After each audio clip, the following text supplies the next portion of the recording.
What's going on, everybody? Welcome to another episode of Gaming with the Broscast, episode 118. My name is Harrison. I am joined by my brother Nick. As always, Nick, how you doing, buddy? I'm doing good, man. How are you doing? It's a lovely Monday. It is a Monday. I would not say lovely, but it's a Monday. Dude, it's been a Monday-ass Monday. Yeah, it has been just God.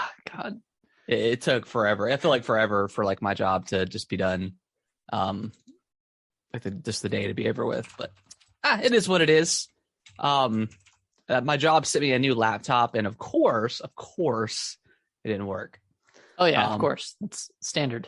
And like, I mean, not to rag or anything, but like, I don't know. You go through the expectations. Okay, all right, I'm gonna get there. I'm gonna set my laptop up. It's gonna be cool.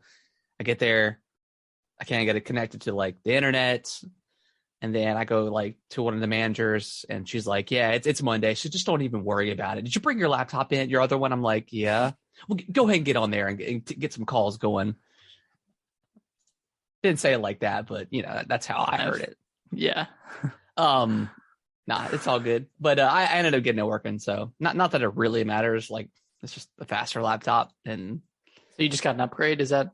Yeah, they just sent us a new one. Like okay, yeah.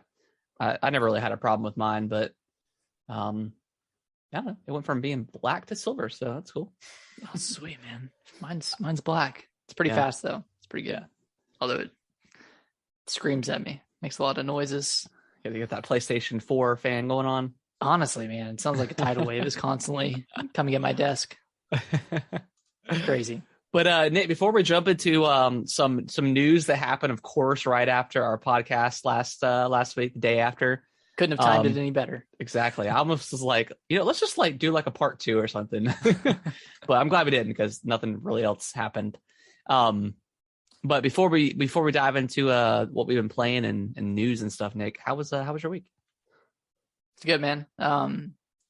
Came home for the weekend. Came to our parents' house and did a little bit of like wedding planning, getting our affairs in order, talking to people, getting things done. Talking to the people, getting them to do things. So feeling good. Got about a month out, month and a half. So I'm ready, man. Ready to go on this honeymoon. Where are you going for your honeymoon? Dominican Republic. Okay. Yeah. So we're going to a resort for like 6 days. Sweet. Yeah, that'd be nice. Ready. I'm ready. Yeah. Nervous? 2 years of wedding planning? Probably not nervous yet. Probably the day, like a couple days before. You'll start getting the little jitters. We were talking about like the flow of the actual ceremony of like, okay, the guys would walk down and then the ring bearer and flower girl would come out and then all the girls, and then Alicia would walk out. And as we were talking through it, I was like, kind of get nervous, like just actually thinking about it all happening in real time. Are you having fun? Oh, speaking of which, he won a Grammy. He did. I was super excited for that. For the what was it like the visual something? I have no idea. I didn't actually watch it. Song? Yeah, I didn't actually watch it. I'm over watching celebrities make fools of themselves. Yeah, and just kiss each other's butts all the time. Yeah, but I am glad that Bo won that because that's super awesome. That album that whole special was just legendary. It's just immaculate. Yeah. All eyes on me. All eyes on me. How's your week? Yeah, it was good. We didn't have the kids for 2 days. They were over at our parents' house. So we ended up going to, there's this restaurant that our buddy Diego works at. And the night that we have off, he was working somewhere else. He was working at the Coliseum for a Slipknot show. He's bartending. Oh, cool. So, but we'd already planned. So I was like, well, let's just go because we'd never been there before. And it's kind of like a nice or upscale kind of, I wouldn't say upscale, but it's like a nice like barbecue restaurant. So we got some barbecue. Sweet Old Bill's. Yeah. It's right beside Brown Truck. So we went there. We ate some barbecue sandwiches. Had some drinks. It was pretty good. And then we went back home and just played some rummy and they kind of did our normal Friday night steez, but it was good to get out. And then I planned on picking the kids up or having the kids dropped off, and Kellen wanted to stay another night, and so did Kaylee. So we ended up going kind of impromptu. I had actually came back home and took a nap, and then our buddy came over, and then he didn't have his kid either. So we were just like, well, let's go to the deck and like we'll watch the game. So we went there for like an hour. Oh, nice. I bet it was pretty crowded. Actually, not really. It was like super weird. Even the bartender was like, "Where's everybody at?" I'm like, "I don't know. I don't ever come here." You're asking the wrong guy, dude. I haven't been since Dad's 50th birthday. Holy crap! Yeah, so, when he was drunk on the shine years ago, laying in the grass. Laying in the grass. Oh, with the sunglasses on. But yeah, it was fun. It was fun to have those 2 days and chill out. Play some Kirby this weekend. It was a good time. Yeah, man. Yeah, we got Kellen registered for kindergarten. Crazy. So, have you given him the pep talk? Does he know what he's getting into? He probably knows what school is, right? I mean, because I think he's we talked to him about it. He's got to go get his. I actually took off like some time because he's got to go get some shots, a couple shots for school. So I'm gonna go with Brittany. She demanded that I come with her just to be support. But we talked to him about it a little bit. We told him he had to learn how to wipe his butt before then. So it's going to go down into crank mode. He's got to start, we got the little flushable wipes and stuff. So, we're not worried about him, having a dirty booty or something. So yeah, got to be a little bit more self-sufficient. Yeah. Which for the most part he is, other than just wiping the butt. Hey man, that's a hard obstacle to cross. I don't even want to do it. I do it for myself. Just get him a little bidet. Yeah, exactly. I thought about getting one for real. For him or for you? For me, man. I would get one if I had a house. I'd get one for sure. Yeah. I've heard great things. Only positive experiences. Only positive experiences. But yeah, it was a good week, Nick. I have not touched Elden Ring since last podcast. I don't know if you've played. I know you've still been posting TikTok, so I don't know. Yeah, just cleaning up the drafts, Yeah, just getting all those. You haven't played at all. The one I posted this morning, which I thought was, thought that was a pretty good one. The idea popped in my head this morning. Yeah, and I had to do it. So I booted up Elden Ring and whatever to Khaled or Khaled. And then that was it. But yeah, I haven't played all week. Just been playing Kirby and Tunic. So yeah, first official week off from Elden Ring feels a little weird. Feels like it's very sad. I do feel like part of me is missing. I just spent like almost 100 hours in this game in the last 3 weeks and 4 weeks, and it's over. But yeah, I'll be back. I'll be back when they drop some more. They did do an update though. Did you see that they brought our boy back? They brought him back. Which I beat him before the nerf, and I beat him after the nerf. So I have that. You have both medallions. Yeah, for beating him before and after. Before we jump into Kirby, Nick, I do want to talk. Did you watch the second episode of Halo? I've not. It's much better. Okay. What's different about it? So there's almost no action like in this episode. It's just pretty much just plot. And without really spoiling anything, they go to, I don't know if this is in the games. I don't think it is. It may be in the books, but they go to this place, after the end of episode 1 where, he's AWOL, whatever, like they go into slip space and go to this place and meet somebody from Master Chief's past. And then you kind of learn his story and stuff like that. He's an ex-Spartan. But it's really cool. I guess not ex-Spartan, but I didn't know those existed. He's out of the military. He escaped. But it was really cool. It's still like the entire episode, he doesn't put his helmet on. He has it on for like the moment he walks into the place and then immediately takes it off. And I'm like, I'm not hating this, but like also I'm just not used very to different. It's very different, and not that he does a bad job or he looks not what I expect, but man, just put the helmet on for like 5 minutes. It's not even 5 minutes in the show before he takes it off. So it's still getting used to, but yeah, I thought, if I thought the first episode was like a 5 or 6, I'm putting this up to like a 7 or 8. It was a lot better. Okay. I would definitely recommend watching it for sure. So still not amazing, but really good at this point on the second episode. Yeah, they start to bring in like Cortana, like the idea of getting her involved into the show, which is really cool. And then Oh, good. No. You go ahead. No, you can. I was gonna move on from Halo. So if you're gonna talk more about Halo, go for it. I was just gonna say I've been meaning to watch it.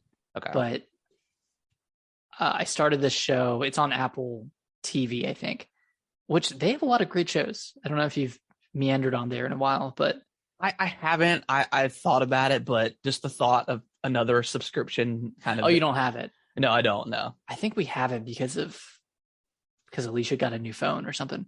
Okay. But there's this really cool show on there called Severed, and I've just heard of it. Yeah, and it has Adam Scott, who he played Ben in Parks and Rec. I never watched that show. Oh, you didn't? I don't know what else he would be from then, but the premise of the show. Adam Scott. Yeah, Adam Scott. You'll know him when you see him, unless I'm getting that name wrong. What, Ben from Parks and Rec? Oh yeah. Okay, yeah. But the premise of the show. You could have said the older brother and Step Brothers. That's like, oh yeah. I forgot that was the same guy. Yeah, go ahead. But the premise of the show is there's this like big corporation called Lumen, and they implemented this new technology where you sever your brain, and you sever it between your work life and your outside of work life, so your normal life. So you go into work, you go down this elevator, and all of the employees have like these chips in their heads. So once they go down the elevator, something flips that chip on, and it turns into that work person. So that work person, when you think about it, their entire life exists in that workspace, because their existence only snaps when they go down that elevator. So when they go to leave work, they appear right back the next day, because they don't sleep. That side of them doesn't sleep. It's just the person who's outside of work. And then the person outside of work, they don't know what happens at work because their brain's kind of severed. Why am I not hating this idea? Like, if somehow they were to make this in real life, you would do it, you think? I mean, you live your life like as you want to, and then you just, because it makes sense, because then you don't think about anything else. It's just work. There's no relationship. There's nothing else. But the kind of the morality side of it is you're basically enslaving yourself, because it's you on the other side. Or do you get paid for what you do? You get paid for what you do. Right. Does the person that's outside of the work environment, does that, the real you, do you get that money? Do you benefit from the work? That money. So you enslave. Okay, I like this idea. Because then you're like, you don't have to think about work. You just get, however it happens, and then that's it. I don't know, man. You don't have to think about work outside of work. But then you're just essentially losing 8 hours of your life each day. I mean, is that not regular corporate America? All right, someone's a little bitter right now. So that's kind of the premise of the show, and then like it kind of starts when there's a new employee coming in, and they're like, why is everyone okay with this? Why is everyone not upset about their entire life being underground in this workplace? And it kind of takes off from there. But it's a really, really good show. Do they have the option to leave once they work there or get hired? The person on the outside can leave, and that effectively kills the person on the inside. They cease to exist. Okay. So if someone retires and they like throw each other retirement parties on the inside, but it's pretty much just throwing like a funeral for them, like that. Funny. Like it's not kind of framed like that, but when you think about it, like, oh yeah, they're not going to exist anymore. I guess there could be instances, which probably happens in the show, where the work person wants to take over, or Yeah. Okay. Interesting. Yeah. So there's a lot kind of to do with that. Okay. But yeah, it's a cool show. Cool. Yeah, that sounds really cool. Harrison, have you? I know you haven't watched it, but do you want to see Morbius? No, I really, I'll probably wait till it comes to HBO Max. I don't know what it is with Jared Leto. Is he that good of an actor? I don't think I've seen him in a lot of things, but people just always make him to seem like he's this high quality actor. And the stuff that I've seen him in, especially the Joker, playing the Joker and Suicide Squad, and now, Morbius, like, I don't know. Is it him? Is it the writing? What is it? That makes him a good actor? I don't think he is a good actor. I think he's a method actor, and there's some sort of appreciation you can have for someone who doesn't want to break character, but that doesn't mean they're a good actor. Yeah, I don't know.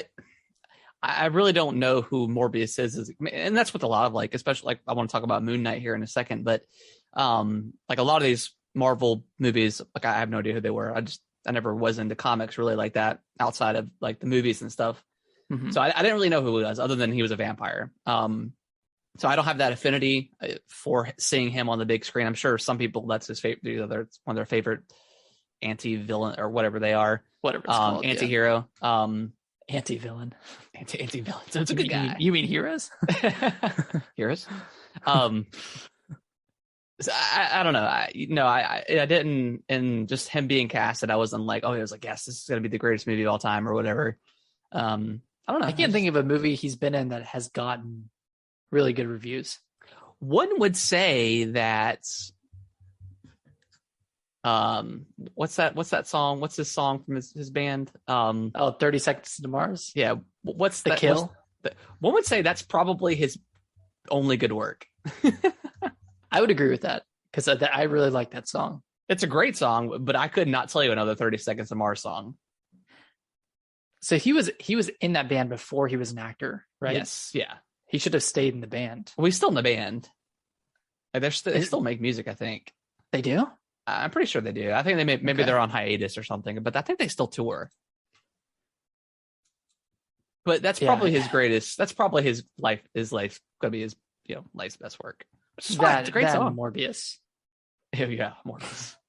But a like, lot of people are like crazy about it whenever they revealed his Joker, and I'm like, first of all, whoever this is like shit. Like, whoever decided that costume design for Joker was, I don't know. Like, there could be different variations of Joker, and that's fine. Like, they don't have to. They all look like Heath Ledger's Joker, or whatever. But yeah, I just thought that was just it was bad, and I just thought his portrayal was bad. Granted, it could have been the writing. I don't know what he was. I know a lot of that movie was cut and stuff like that. So I don't know, but I don't know. I just hear he's a weird guy. I hear he's kind of a weirdo. I did hear like one, and I don't know if it's true, but like apparently he was on an island by himself or something for like a few months and came back, and I guess didn't realize. I don't know if he just separated himself from like society or internet or whatever, but he came back and didn't know that the pandemic was going on. And I was like, "Are you serious?" Yeah, that's cool. I mean, yeah, if you could go to an island and just separate yourself from the world for however long, I mean, cool. But yeah, I don't know. I'll wait to see it when it's on HBO Max or something like that. Yeah. Any other Moon Knight? You want to talk about Moon Knight? Yeah, Moon Knight. First episode is up on Disney Plus. I don't know anything about Moon Knight, but I think it's probably the best introduction to any of these Disney Plus shows. It's weird. Okay. It's probably So I it's like haven't it's seen like it yet. it's like the bloodiest show on Disney Plus. It's got a lot of blood in it. But yeah, it's really good. And I think it's supposed to be pretty disconnected from like the MCU.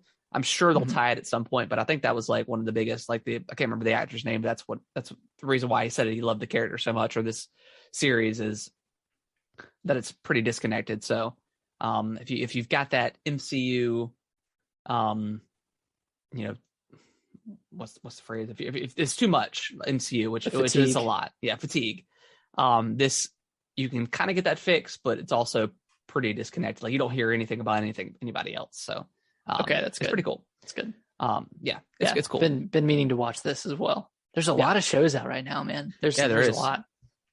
lot. Nick, let's dive into let's talk about some Kirby. Let's put some Kirby. Yeah, greatest Kirby game of all time, I would imagine. Yeah, I would say this is Um, up there.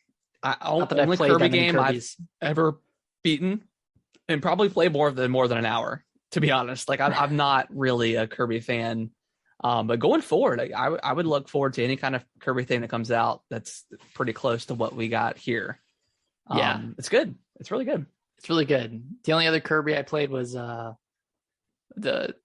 Dream Drop Distance, the or the Triple Deluxe, whatever it is, Yeah. on 3DS. Okay. And that one, I enjoyed that one, and I heard Planet Robobot was even better. That one was also on 3DS, but yeah, I did not pick up Star Allies when that came to the Switch because it looked just like, I don't know, Yeah. it just looked It was boring. pretty I think. mediocre. Yeah, but this one, yeah, it's really good. 3D. I complained a little bit about like kind of the slow movement last week, but upon discovering the dodge, which I didn't know existed, Yeah. that kind of changes my view on combat because I literally discovered it 15 minutes ago. Yeah. And And to be honest, it's not 25 minutes ago. needed really until the post game, because No. that's when it actually gets like somewhat challenging. But in the post game, it gives you those iframes, like an Elden Ring. Yeah. And then you can like get a couple of more hits off against a boss. And, they get definitely more challenging in the post games, like the bosses do, or the boss variations. So that dodge definitely helps. And it kind of, adds to the combat, because beforehand I was just doing the little like dash, the Kirby slide, Mhm. and just trying to puff over everything. And that was it. And guarding. But yeah, I'm really enjoying the combat. I love the weapon upgrades and the ability upgrades. There's definitely more than meets the eye when it comes to like all those upgrades from first glance. Like you were saying that some of them even have like a fourth upgrade tier, and you can kind of upgrade them beyond that as well, like upgrade their attack power. So yeah, it's kind of like got like a little bit of an RPG element in that sense, where where you can play around with weapons and different styles and different weapon types and all that stuff. So it's been a good time, dude. It's been fun. Yeah, I spent like 20 minutes on the gotcha machine trying to get all the volume 1 little things. I think I'm missing like 4 or 5. But yeah, it's great. I mean, all the whenever you upgrade an ability, it looks super cool. Like the tornado looks awesome. Yes, it does. Have you gotten the crystal like ball thing, like the spike thing, like the Katamari? Yeah, Katamari looking ball. Yeah. Have you gotten the crystal form of that one? Yeah. Okay. Yeah, that one's super powerful. I beat a lot of bosses using that one because it does like a lot of damage. And I think it also kind of shields you too, which is pretty cool. And then anything that any stars that the bosses will drop, or like enemies and stuff, you can throw them at people. So it's really cool. There's a lot. There's a lot to do. Yeah, you can pick up like the stars and throw them at the bosses when they drop them. Okay. That's good for bosses then. Yeah. So yeah, there's just a lot. There's a lot to upgrade, and like I said, it's a pretty easy game up until really the final kind of last couple of boss fights, and like the last boss fight is, like you said, like super anime. Yeah. It's pretty cool. But yeah, it's pretty like I said last week about the co-op, it's still a little weird with having a second player that doesn't control the camera, which, I mean, you don't really control the camera that much in this game either, but just, I mean, Kellen was kept constantly getting warped back to me just because it within like 5 feet, that's kind of like the distance it would allow, which, I mean, you know, the levels aren't huge, so it makes sense, but yeah, it's a great game. It's a great game. How much did Kellen play with you? He probably played a little less than half with me. Okay. So that's a good chunk then. Yeah. He had a good time with it, and he was watching me play earlier, but yeah, he likes it a lot. And for those wondering about the length of the game, I'd say it's like 8 to 10 hours to finish the main story, and then yeah, if you don't do any of like the side stuff, like you could probably get through it in like 6 or 7. Maybe. But I was kind of going through and doing as many of the side missions as I could. Yeah, at the time, and then I kind of went back and tried to sweep through just to get enough of those little star things so I could upgrade my weapons. But yeah, and pretty much anytime one of those side areas popped up after I beat a level, I would just do those because they're super quick. Yeah, they're pretty challenging too. Yeah, there's some towards the end are pretty hard. And I don't know if co-op, if like the level scales, like if the enemies have more health or something, or at least the bosses, I don't think they do. So yeah, it's a pretty, if you have kids, I think it's a good co-op game. It does, like I mentioned last week too, like it does suck that you just don't have a second Kirby or something, or like another colored Kirby.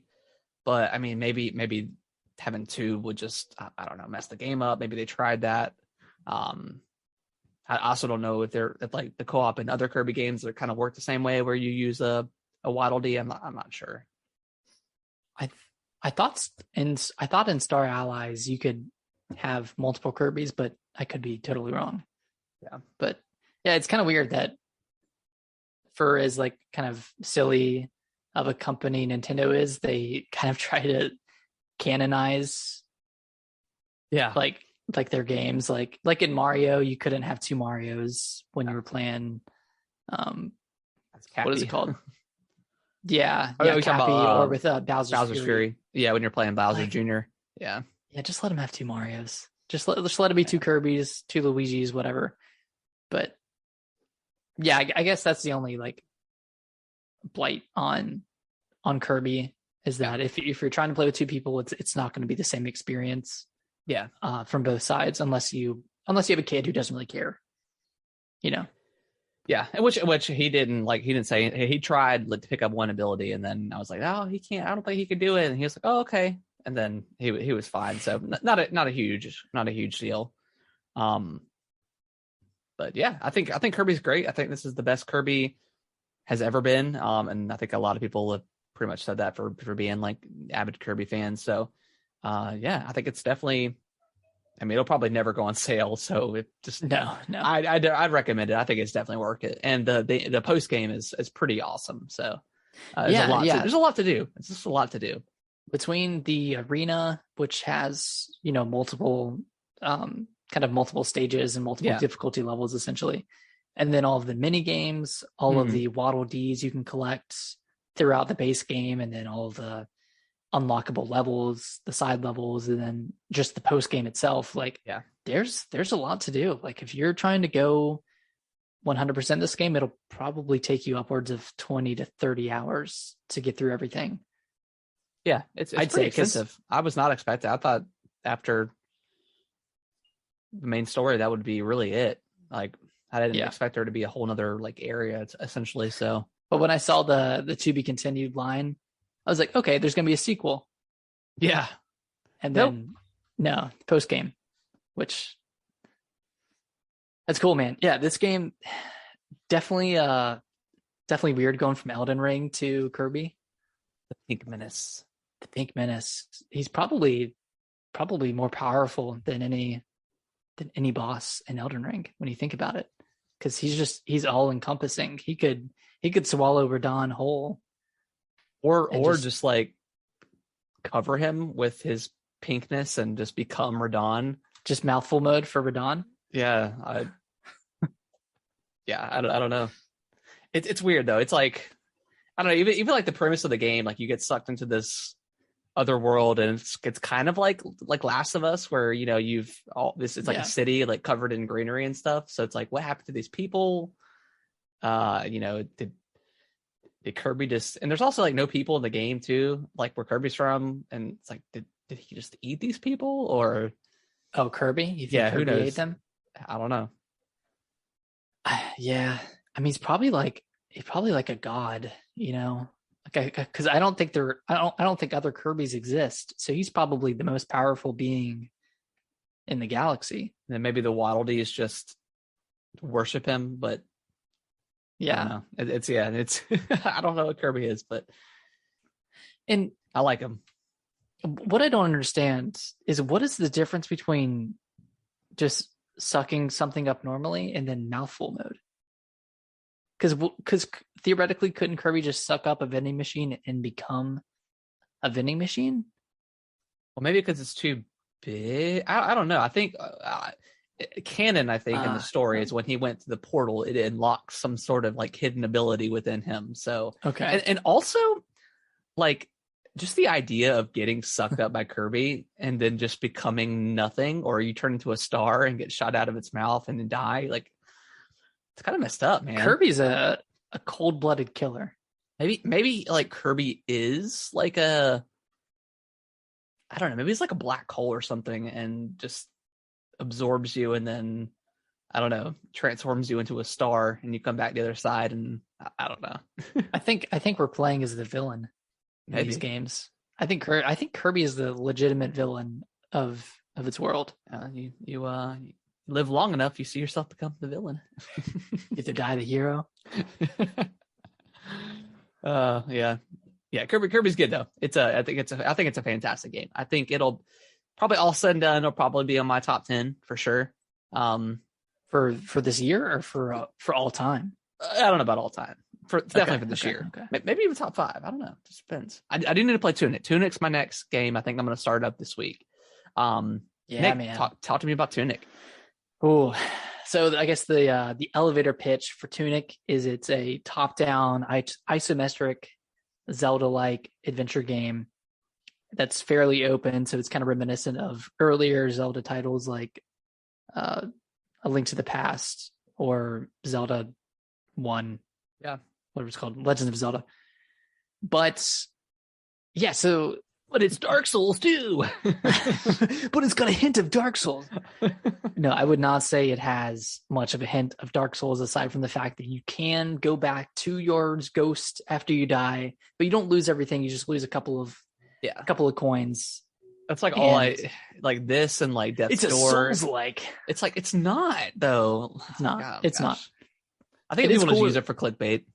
It is cool when you they do.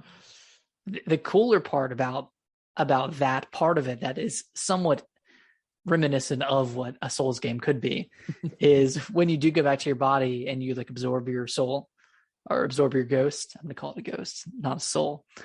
It creates like this shockwave that goes out and it'll hit enemies around it. So that's cool. Okay. Yeah. So it's kind of like a little buffer between you and. Yeah. So if you're like, I gotta get back to my body or whatever, like, which you don't really need to, but you could suicide in, and if you make it, then you have that little buffer zone. That's cool. That's pretty cool. Yeah. So the game is super open from the beginning, and it's fairly obtuse because it's in like its own language. So you'll pick up an item and it'll be in this like random text, and you don't really know what the item does until you come across pieces of the game manual. And this is the really, really cool part is you pick up this piece of the game manual and it reads just like a game manual would for like The Legend of Zelda or like kind of an early, 1990s type game. And that will tell you a lot about what you're supposed to do. It'll tell you about how much help you should have before you go fight a certain boss. It'll tell you how much power you need to fight a certain boss. It'll tell you where to go. It'll tell you what items do. So it'll tell you like, oh, this item you can use to fully upgrade your health or your attack or your defense or your SP, MP. I think there's like 6 different things you can upgrade, 3 different or 6 different like characteristics you can upgrade. And then it kind of just like leaves you to it. It leaves you to go take on the game in whatever order you choose. I know at the beginning there's 2 bell towers that you have to ring, which kind of sounds similar to Dark Souls 1, but a tower, it's a bell tower.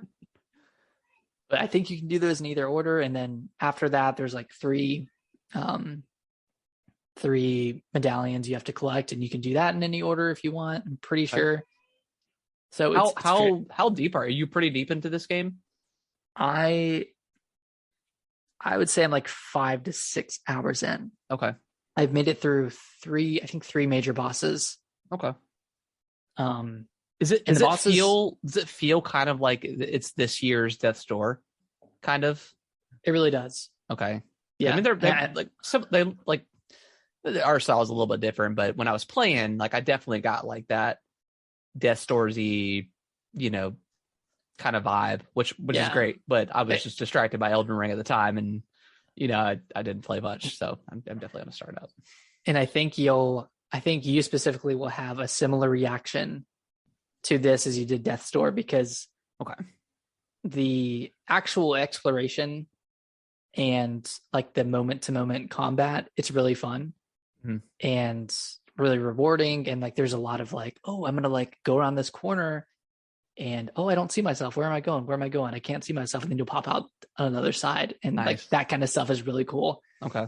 And then you get to the bosses, and the bosses are super, super challenging. Okay. And like you have all of these consumable items that, you can use on the bosses, but if you, use 3 of your bombs, you might not be able to use them next time. You might not be able to buy any more. So it's like kind of like that resource management, and you unlock like new weapons that kind of don't deteriorate or anything like that. But there are like a lot of like really helpful kind of one-use items that I've had trouble kind of managing when facing bosses. And I'll get to a point where like I'm out of like bombs. And I'm like, okay, what do I do now? Because all I have is my sword and, like the magic scepter or something. But yeah, the bosses, they're really cool. They're really well designed. They're just super challenging. Wait, yeah, I'm looking forward to play it. I just hearing like Jeff from the Bombcast, like he's like gushing over it, which he doesn't gush over like a lot of games, but he's just like, he's like, this game is super rad. So I'm looking forward to diving into it and checking it out, because I mean, Death's Door, I think it was like my number 3 game last year or 4 or something like that. Yeah. So if it's something pretty similar to that, I'm looking forward to it. How bad do you want this to be on the Switch though? Oh my God, it's unbelievable how much this game should be on the Switch. Like even more so than Death's Door, I think. Yeah. And like that ended up coming to the Switch, luckily. And I kind of wish I would have played it there as well. But yeah, this game just like, it's screaming to come to the Switch. Like I almost want to wait just to see if it might one day come to the Switch. I wonder if it's like too similar to Zelda for like Nintendo to be like, nah. Yeah. But although that Oceanhorn game's on there, but I don't know. But this, I mean, literally called Tunic, so who knows? Yeah. This game also has a parry. Nice. Which I'm rather fond of. It's pretty hard. It's a lot harder to time than like Elden Ring or Dark Souls. Not that I'm comparing them. Not that they're similar. Chill. But like there's such a wind up when you go to like swing your shield that it's really hard to do. But okay. But super satisfying when you get it super right. Satisfying. Nice. Yeah, especially when you do it on bosses. Awesome. I'm looking forward to playing it. I think you're really gonna like it. Yeah. This is a Harrison game for sure. if you like Death's Door, then this is sweet. Similar to that. Cool. Yeah, that's Tunic. I think it's just out on Xbox, and it's out on Game Pass. Yeah, PC as well. Okay. So yeah, Game Pass. Yeah, that was kind of a surprise. I don't think it was originally announced for Game Pass, and I think when they had the little showcase that they kind of stealth drop that news, which is cool. Mm-hmm. You want to dive into the news here? Yeah, I do. It's a little bit of a sad news week. Yeah. I mean, not. So I guess we'll start with E3 first. So E3 got canceled. Yeah. Okay. Which I mean, I think everyone kind of saw that coming. I don't know. Obviously, you and I had never been to that style showing before, and like PAX or even GDC or any of those big like gaming kind of things. I think from what most people like say, like it's still not.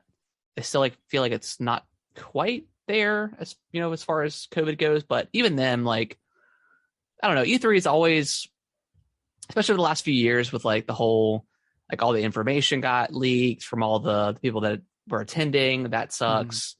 I just the ESA just kind of doesn't know what they're doing with E3, and they've kind of been.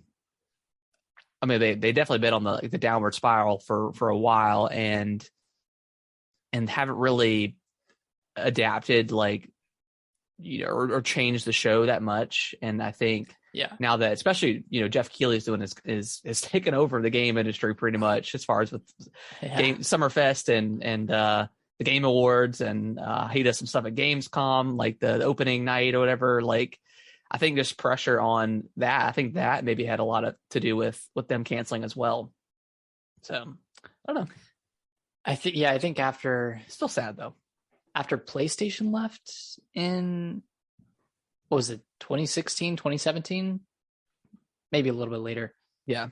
But that was kind of like the start of the downfall of E3. And then, they had it last year, but it was all digital, right? Or did they have it in person? I don't think they had it last year, did they?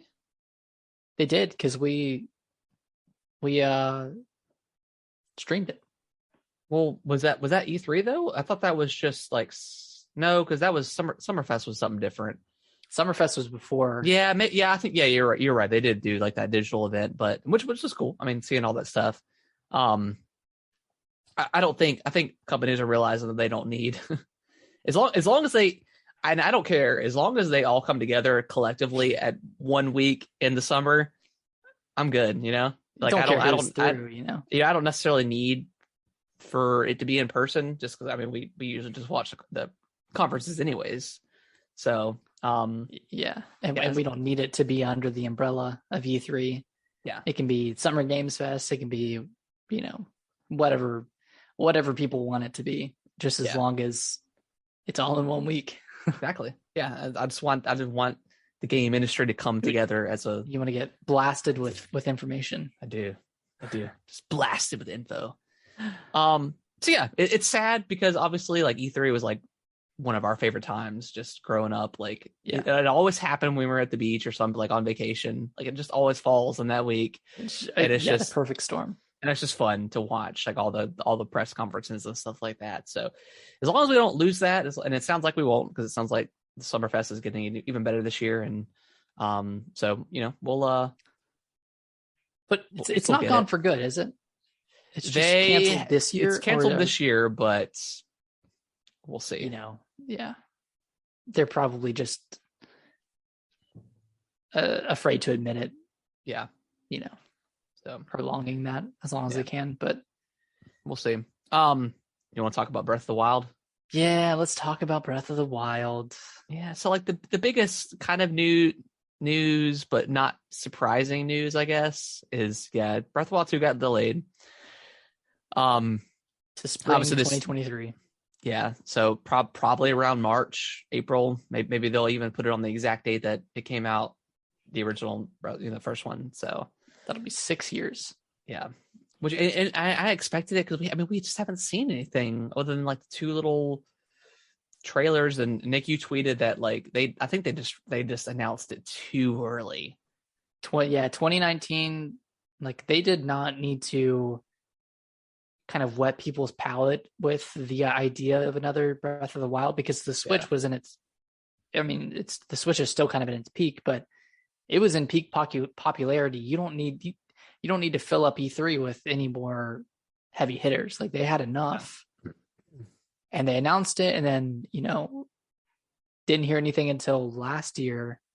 And then they at that point they said they were shooting for a 2022 release date. And when I heard that, I was like, okay, so it's definitely not going to be early in 2022 because they don't know if they can even make 2022. Yeah. So, here we are. At least they're announcing it now that it's delayed and not waiting until like, E3 or whatever. Yeah. And I think at E3 or Summer Games Fest, we'll get another trailer or maybe some actual gameplay and stuff. And then I think we'll get a Zelda game in its place. So like, maybe some sort of like the collection we've talked about, the Wind Waker, Twilight Princess collection bundle, whatever, or maybe a remake of Oracle of Ages and Season. I think we'll get something in its place. I think those games that they're ready to go for the most part, and they've just been holding off because they didn't have a good time for them. Yeah. So I think we'll get like maybe July, maybe not July, maybe like August or September. We'll get a new Zelda game to kind of, I'm gonna go out on a limb, and I'm gonna say that we will have the Wind Waker and Twilight Princess remasters before the summer, and that we'll have a remake of one of the Game Boy or Game Boy Advance titles by the end of the year. You think we'll get two games or a collection, whatever? And you think we'll get it before summer for the? I think it's going to get announced this month, and because like how much of a lead up do you need for two games that already came out on the Wii U? So you think we're getting direct this month then? No, I just think it'll be a tweet. You think it'll be a tweet? Mm-hmm. Yeah, I think it'll be a tweet announcing Twilight Princess and Wind Waker. I swear they like announce this tomorrow. Wow. I really do, because that's, I don't know, it kind of like reminds me of when Pikmin 3 got announced. It was just like a random Wednesday. Yeah. And they've kind of done that with a few other like Wii U titles as well. I mean, I for one would love that. I just, I could take more, and maybe give me another amiibo or something, Yeah, because there's nothing in May coming out from Nintendo. No, and I mean, Zelda's obviously gone from the holiday block of months.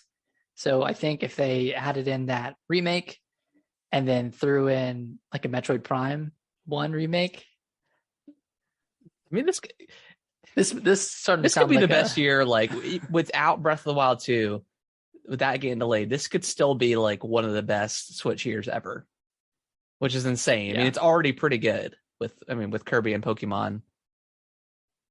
Yeah, already Kirby, Pokemon, and then Triangle Strategy for the Triangle Strategy. Yeah, people love that. Potentially Bayonetta 3. I still think that might get delayed, but we'll see. Yeah. Switch Sports. Coming out. Like, yeah. Fire Emblem Warriors, probably another Fire Emblem remake coming this year. You got the DLC for Monster Hunter coming out. Yeah, pretty much a full game's worth of content. Yeah, so could be a great year. It's looking good. It's looking good. It'll be excellent. I'm not too upset about Breath of the Wild. I mean, like, part of me didn't expect it to come out this year anyways. And, like with Pokemon coming out this year, like that's such a big title that's coming out in the holiday that they really don't need to release anything else around that time frame. If they have like Bayonetta and Xenoblade Chronicles 3, like they don't really need to bring anything else out during that period. But yeah, I don't know. I just think they're going to add on like a little Zelda remake, a little 2D Zelda remake, a little spice to their spaghetti that they've been cooking up all year. It's been marinating, and it's gonna be just a little bit of spice to it. It's gonna taste. What goes great with summer? Water. And you know what goes well on water? boats. King of the Red Lions is back, baby. We'll see. But yeah, you're right. I mean, how much? Yeah, you don't need a lot of marketing. You don't need a lot of lead up time for a remake. Of a game. A tweet. All you need is an intern with a Twitter account, and you got yourself an announcement. Whoops, we leaked it. Not even to mention Splatoon 3 coming out this summer. I forgot that's Splatoon 3. That'd be huge. Yeah, there's a lot. There's a lot of stuff. And then Advanced Wars is going to come eventually. Yeah, we'll see when that comes out. I guess that was supposed to come out this week, but I don't anticipate them holding that off for too long. Like some people are like, it's not going to come out until next year. I don't know about that. I mean, yeah, like it's. I understand why they delayed it. It's a war game. It's probably a little bit derivative of super Russia. fresh. But I don't know. Countries are always at war with each other. It's who knows? I don't know. I'd imagine it's probably going to come out in a few months, maybe after the summer or something. But yeah, we'll see. Last up, we got our PlayStation Spartacus Game Pass announcement. Yeah, I don't. Cool. This was the most Sony play they could have done. This is like a Nintendo level play when it comes to online, which I think Nintendo's is. I think it's better because it's $100 cheaper. So there's that. Okay, yeah, that's a good point. So yeah, they announced Let's 3 tiers of PlayStation experience, PlayStation Plus experience. So you've got the PlayStation Plus Essential, which is what you're currently used to for paying for PlayStation Plus. Two monthly downloadable games, exclusive discounts, cloud storage, online multiplayer. Still $10 a month, $60 a year. PlayStation Plus Extra, same great features of the PlayStation Plus. Plus, it adds a catalog of up to 400 of the most enjoyable PS4 and PS5 games, which is at this point mostly PS4, including blockbuster hits from PlayStation Studios catalog and third-party partners. And what games did they? It was what, Spider-Man Miles Morales, Returnal, which that's cool. There's something else, wasn't there? I don't know what's extra on top of what's already in that PlayStation Plus classics, or not the classics, but the that like group of 20 games that came out to PlayStation Plus. Yeah, you know what this sounds like? What? Have you ever dabbled in Kickstarter? Have you ever been to the Kickstarter website and looked at? I've never backed something, but I've looked through different tiers and looked stuff. At tiers. Yeah, this sounds like that because like PlayStation Plus Extra provides all the benefits from the previous tier along with 400 games, and then the premium. This is PlayStation's Patreon. If you guys didn't know, yeah, it's their Kickstarter, their Patreon. So they don't mention what games are coming. Yet. So, but I'm sure we'll. And it's not. I don't think it's what it's got like a June time frame. They're gonna kind of, which is really early to announce this. Yeah. June time frame. I think they're gonna roll it out in different like regions and stuff. And then the last one, PlayStation Plus Premium, obviously everything that we just mentioned. And then adds up to 340 additional games, which is really specific. So they got to know what they got coming. PlayStation 3 games available via cloud streaming, a catalog of beloved classic games available in both streaming and download options from the original PlayStation, PS2, PSP. Offers cloud streaming access for original PlayStation, PS2, PSP, PS4 games offered in the extra, blah, blah. And then customers can stream games using PS4 and PS5 consoles and PC. And then there's also limited game trials. So what they did here is... They charge you for backwards compatibility is what they did. That's it. They took some from Xbox, they took some from Nintendo, and they mixed it together in a bad way. Because one, why would you have to stream PS3 titles? Did they like lose access to? Yeah, that's weird that like you can download the others. Yeah, that's why. Yeah, why PS? You can download the others, but not PS3. Maybe I know the PS3 was a weird system and like pretty hard to develop for. So maybe I don't know. Yeah, like we mentioned up front, this is like the most PlayStation thing they could possibly do. You know, I always hate to brag on PlayStation, but I mean, Xbox they've done such a phenomenal job of backwards compatibility. Like, pretty much any game you wanted, backwards compatibility all the way back to the original Xbox is there. You can buy it. There's no problem. You can stream it, download it. For the most part, I think probably some streaming stuff you can't, but you can definitely play just about anything you want. And ever since like the PS3 cut off the backwards compatibility, they've been so just like obnoxiously against backwards compatibility when they stopped selling that PS3 back in the day. Yeah. And until now.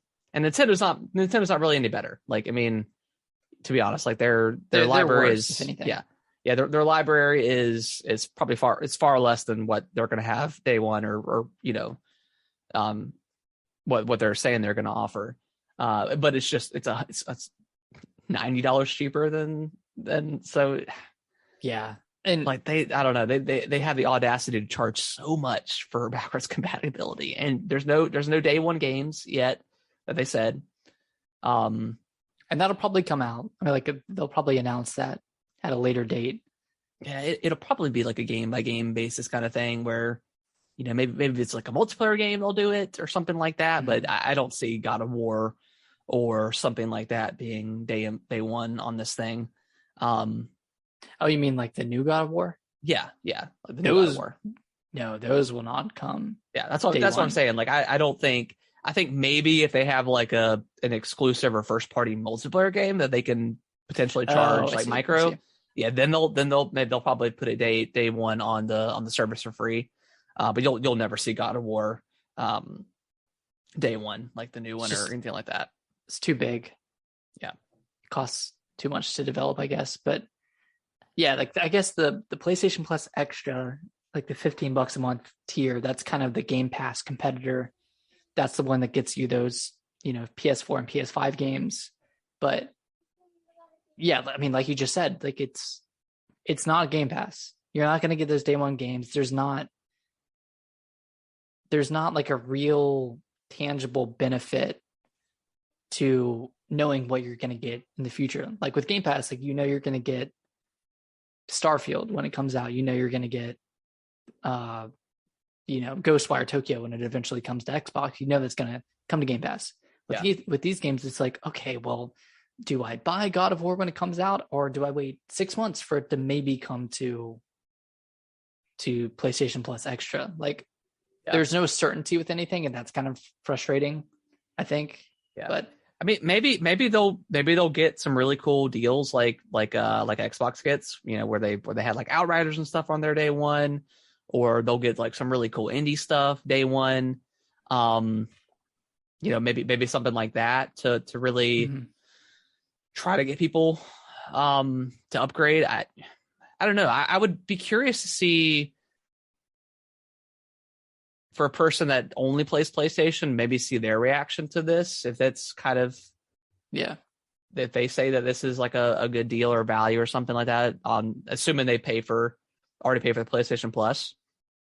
Because to me, PlayStation Plus is like Xbox Live Gold. You get a good game every once in a while, but that's usually, that's about it. I don't know I genuinely don't know what they're doing with this thing. It doesn't feel complete. It feels like they could potentially add on to it, which is great. But Xbox, when they came out with Game Pass, they had their vision. It took them a while to get there. It took them a while. It wasn't perfect. That's right. Yeah. They had their vision. Okay, first party stuff coming. I think people really, it clicked for them when Gears 5 launched on their day one. Like that was, you're like, whoa, this is awesome. So maybe, maybe it'll take their time, but again, that's just with the 3 tiers, it just feels like it's too much and it's too expensive for what it is. Yeah. Now when Game Pass came out, when it first came out, could you play day one Microsoft games, or was there enough of like I don't think there was any games that came out during that time when they first announced it. Maybe Forza had come out close to it. I don't know. Yeah, but Gears 5 was probably the first game. Yeah, that was the first like big game, like first party game that was like holy crap. And then they started bringing. Yeah, Sea of Thieves was day one for Game Pass. Because it launched June 1st, 2017. Okay. So I think Sea of Thieves was one of the first games to. Because I think Gears came out 2019. Yeah. So I mean, it was out for a while. I mean, they added stuff like Prey, but before it got re-added when they bought Bethesda. So there was always some cool things that would pop up on there. Okay, so it didn't initially start with first party. With first party, that was announced in January of 2018, and that's when we saw Sea of Thieves, Crackdown 3, State of Decay 2, Forza Horizon 4, and then kind of to Gears 5. Okay. Yeah. Yeah. So I mean, PlayStation could be in the same boat where they eventually add that to kind of like their vision, but if they're seeing how successful Game Pass is, then why not start with one foot with 1 foot ahead? I just don't think they are trying to be Game Pass. I don't think a year from now they're like, oh, all PlayStation game first party games are coming day one. I just do not see that happening. Yeah. I think they're just too expensive. I think Microsoft or Xbox has the backing of Microsoft, so where they can burn, they eat the loss and just get subscribers for the time being. I just don't think PlayStation has that luxury necessarily. Which is fine. I can pay for a game for every once in a while, right? Like I do with Nintendo, and I will with Sony when I inevitably get a PS5. But this service seems unnecessary to me right now. And charging for backwards compatibility it's kind of shitty, but yeah, I mean that's what Nintendo does, but it's on it's much less. It costs a lot less. Yeah. On Nintendo platforms, and even that's annoying. So just take that, multiply it by 2, and that's kind of where you're sitting with PlayStation Plus Premium, which is, I don't know, and like it's just another subscription, another subscription that you have to do, and we already have like 50 of them. So it's just it feels like it's too late, and it feels like it's not enough. Yeah, it doesn't do anything different than anybody else. If it had some really cool feature, which I don't know what that would be. I don't know what would satisfy me to maybe to playing games like 3 days early or something. If you purchase them, like even if like God of War, like you might not get it for free through PlayStation Plus, but if you buy it and you have this, you can play it like a week early or something. Yeah, or maybe you get a discount for, which they say exclusive discount. So maybe they'll give it to you for, maybe they'll give it to you for $60 instead of $70. Do it. Just don't even do it. I don't know. It seems like you said. I think it seems unnecessary. It feels too late. I mean, we'll see. We'll see what happens. We'll see what happens with it. I'm not gonna turn my back to it, but so with your subscription to Nintendo, the expansion pack, do you regret that purchase, or is it just not that much money? Well, I mean, it's $30 a year, right? $35 a year, something like that. An extra $30. I've regretted spending $60 on games, so I don't really regret spending $50 on a year-long membership, especially when you get as is DLC right now. stuff. Do you plan on even trying this out? PlayStation Plus? Yeah, like the premium service or whatever. I think, or you maybe jump in for like a month or something and see how it is. Yeah, might jump in a month to play Returnal. Yeah, there you go. And it's probably what I did with Game Pass when I first jumped in. I was like, oh, I can play, Gears 5 or something, and then here I am 3 years later, still subscribed. But which I need to cancel it and then buy a year's worth. I need to start doing that with all my stuff that I know I'm gonna have. Just eat the cost and just cost do up front. I need to do it too. I need to do it with PlayStation Plus right now because I'm paying $10 a month. Yeah, because I got it so I could see messages in Demon Souls. I mean, that's like you have to have that feature in a Souls game. That's totally understandable. I didn't have it in Bloodborne, and I missed it a lot. Yeah. So yeah, that's PlayStation Plus Pass. Yeah, everybody's got it now. Nintendo has theirs. Xbox has theirs. Yeah, PlayStation. It's not the Game Pass thing that we maybe thought, but also I don't think anybody really thought it would be Game Pass, just because there's just no way they're gonna do day one with their first party on there. But yeah, I mean, like you said, we'll see what happens. Well, it could turn into something really cool. But what's $120 for the most expensive tier? Is that right? Yeah, I think so. Does it say? Yeah, $120 a year. Which that is the same. I think that's the same price as Game Pass. Yeah, or at least like the basic tier of Game Pass. Yeah. So I wish we could buy yearly subscriptions to Game Pass. Can we not? Can you not buy yearly subscriptions? I don't think so. I thought you could. To the Game Pass Ultimate, whatever. I thought maybe you can. Yeah, I think you can. Actually, you can. Okay. Because I remember they tried to upgrade like the gold to like $100 a year or something, but then they rolled that back because everyone got mad. But they were like, "Well, I mean, everyone just has Game Pass Ultimate, so why are you guys so mad?" But I don't know. Yeah. I guess there's still people that don't pay for Game Pass, but I don't know. What are y'all doing? Yeah. How are you playing games? Exactly. Did you buy Halo Infinite? What are you doing? Yeah, that's going to do the news, and let us know like what you guys think is this worth it to you? Are you happy about this PlayStation Pass stuff, whatever you want to call it, PlayStation Plus experience to tiers? Are you just like a little bit kind of annoyed by it, or whatever the case is? Let us know. Tweet at us, Nick. Where can they tweet at us at? Yeah. Where can they follow us on the Twitters? They can follow us at Gaming WT Bros on Twitter. That is at Gaming WT Bros, short for with the Bros. In case you didn't know.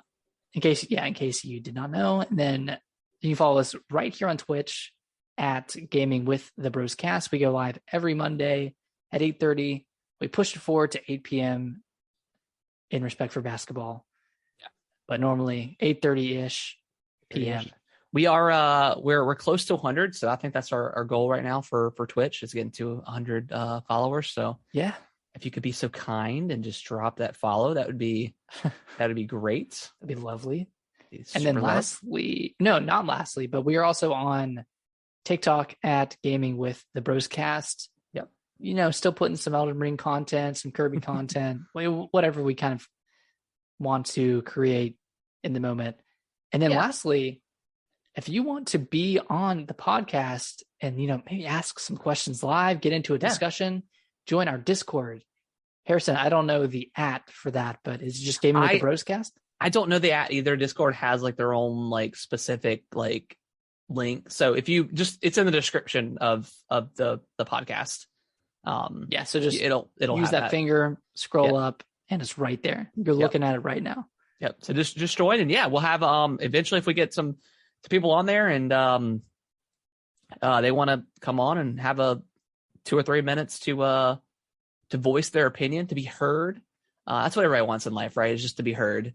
And we want to hear you for you. I mean, we want to hear you. Want to hear your thoughts and your opinions. Again, you can bring up a topic that we talked about during the show, or if you've got something on your chest and you want to talk about something gaming related, come on, we'll get you on. It'd be a fun time. So that being said, Nick, let's go watch some basketball. Let's go watch some basketball, man. Yeah. Who are you?